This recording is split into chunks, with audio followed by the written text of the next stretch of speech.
Hey, what's going on, everybody? Today we'll be taking a closer look at the Gamo Big Cat 1200 that I have been firing all of the rounds for the pellet testing videos that I've been doing out of. Done a bunch of videos for you guys, but haven't really talked about the weapon that I've been shooting them out of, so we'll take a quick look in this video. Started out as a stock Gamo Big Cat 1200, not the Whisper Cat. Throws the lead ammunition around 1,000 feet per second and the PBA around 1250. The tactical rail was sourced from Amazon.com for $9.99. It is a billet aluminum black anodized piece, and it's made by a company called UTG. So it's proved pretty nice so far. It doesn't move around. The screws lock really well. Underneath it, you'll see also by UTG the UTG laser red dot sight. I'm not sure exactly what model it was. I bought it a few weeks back, but I paid about $20 also off of Amazon for this particular red dot. And in addition to the windage and elevation, that big screw right there is actually a lock screw for holding the center of the red dot sight itself. On the back side, you can see the UTG xenon flashlight is not LED, but it is a xenon bulb. I wanted to keep everything fairly cheap on this gun because the gun itself I got on sale at Cabellas for 89 bucks. I had never seen a Big Cat 1200 for that price before. Brand new in the box, 100% ready to go on a sale, and I got it for 89 bucks. So I wanted to keep my accessories cheap. 19 bucks for this also, and both the laser and the light work on a pressure switch. Immediately you'll notice this kind of interesting foregrip over here. I have 1.5 hands basically. That big nasty scar on my wrist severely limits my range of motion to the point where what you're seeing, that part right there where my hand can't really go down into the radial position anymore, makes it really difficult for me to get underneath a rifle without a foregrip. A break barrel rifle can't have a foregrip underneath it because it interferes with the motion of the barrel itself. And so I went with the next best position that I can actually do, which is a foregrip on the side. That is a WTB forefront mountain bike grip, and it's the lock-on version, so it won't move around on me. And it has a carriage bolt all the way through it, and the carriage bolt is surrounded by epoxy that bonds it real tight to the inside of that hand grip. And what I did is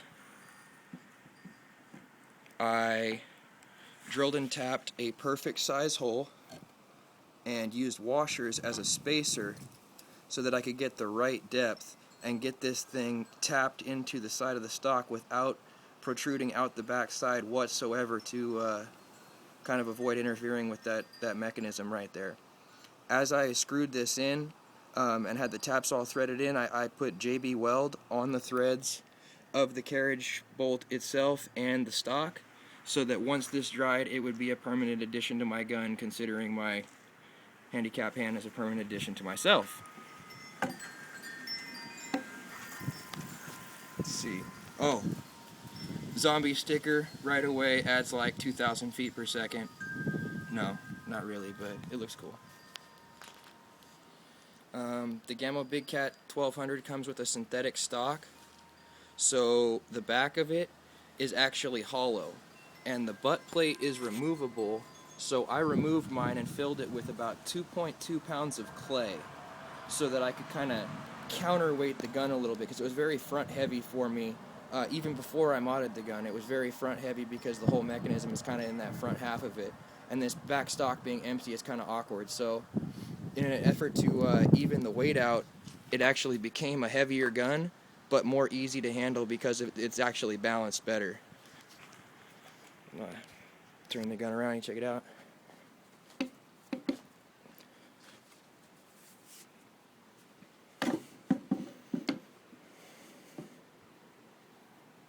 Alright, everything's stable, cool.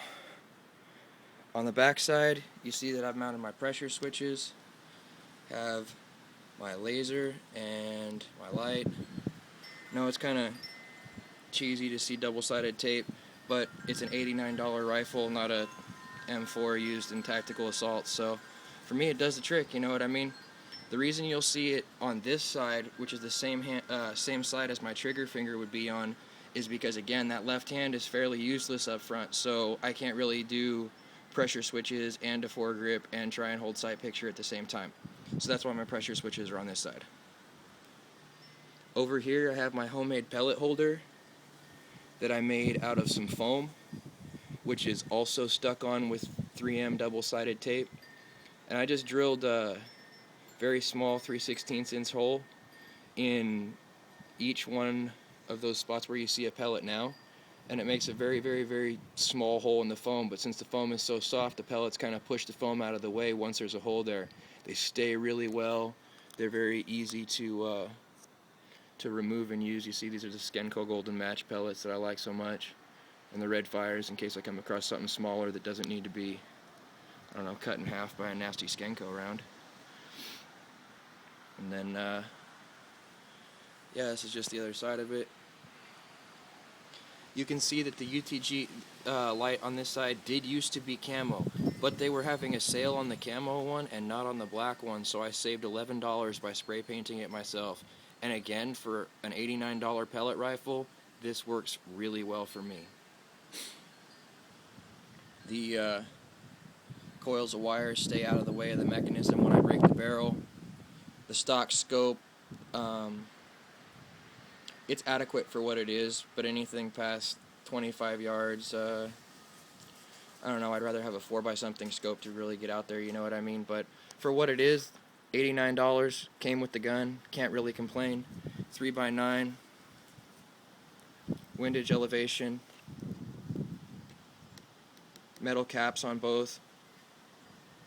All in all, really, really, really, really pleased with the Big Cat 1200 from Gamo.